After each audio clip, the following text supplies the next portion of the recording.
Oi there lads, what's up? Today we're gonna have a review about the Hell Architect. In Hell Architect, Woodland Games and Leonardo Interactive hope to add a unique twist to the colony simulator genre by throwing players into the deeps of hell, where they grown from a mere trainee to a respected designer. The game has been linked to Oxygen Not Included and follows much of the same principles. Start off small, gather resources, manage your colony, and grow your own hell. Hell Architect attempts to stand out from the crowd in a few ways, but did Leonardo Interactive and Woodland Games deliver a truly exceptional experience? Hell Architect's story is an interesting twist on the typical colony simulator, as players are assigned with managing and building the hell.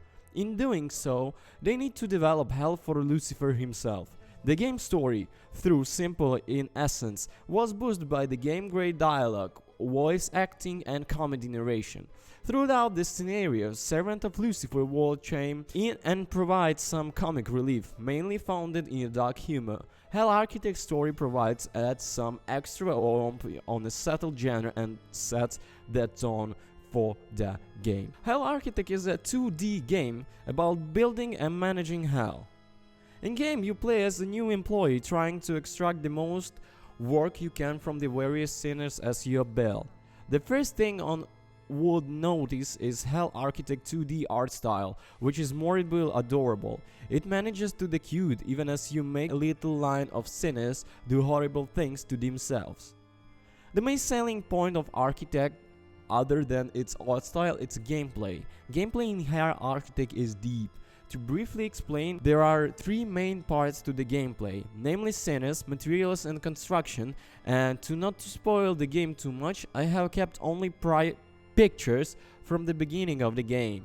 Sinners are the little workers provided to the player to conduct the various tasks in your literal personal hell. In every new scenario or sandbox, players will start off with about 4 sinners.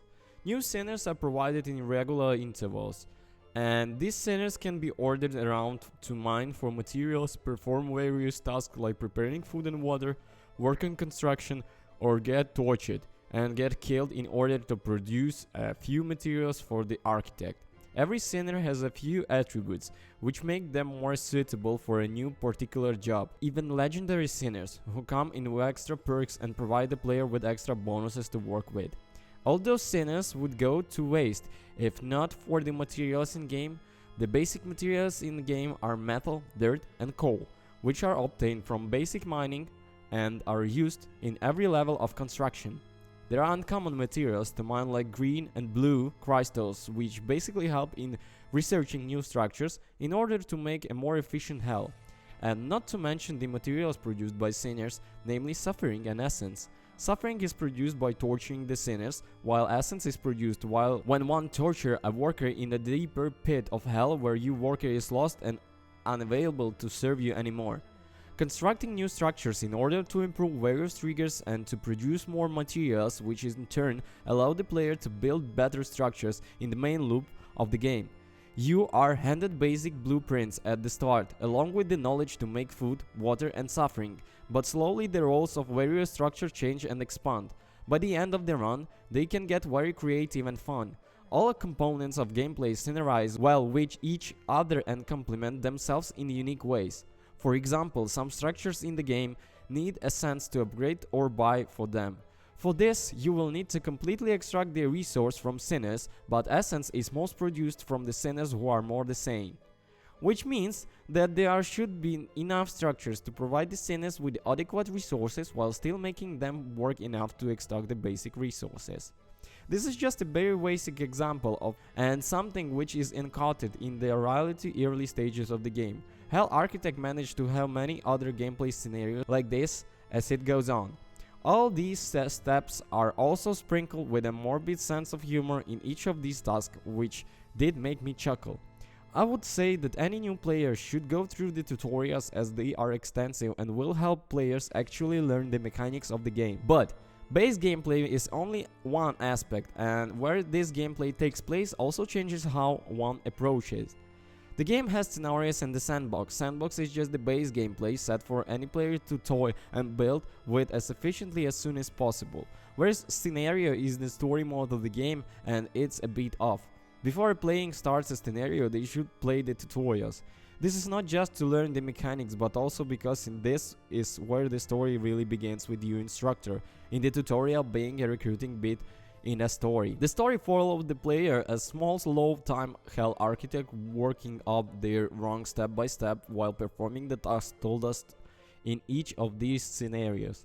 There are 7 of them in total, 10 in one includes the tutorial. Each of them drops the player into a new part of hell, with only the basic tool leaving the player to regrind for all the upgrades that they had.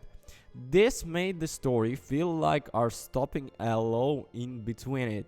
Along with that, there are quite a few characters who are a part of the bureaucracy of hell, who oversee and work with you, and they are voice acted. The voice acting itself is not bad but pretty good, in most cases, but the dialogue and the character annoy me. Even the imp, which is supposed to be our helper, was the most annoying character in the game. I have encountered a few bugs in the story mode where an objective is not shown as a complete for a while even after it's done.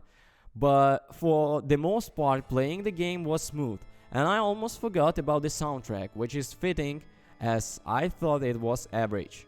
On the whole, Hell Architect is the game fun and deep gameplay, morbid but a cute art style which is bogged down by its story mode and its irritating characters and forgettable soundtrack. Hell Architect shines in its narration, comedic dialogue and the dark humor along with excellent graphics and design. Hell Architect is a cool concept and executed well. There are certainly fun times to be had with meaning hell. However, the biggest issue comes in the fact that there is little purpose to playing the game in the long run. The process can become stale quickly, and outside the scenarios, the sandbox mode may only entice the most enthusiastic of the Colony Sim fans.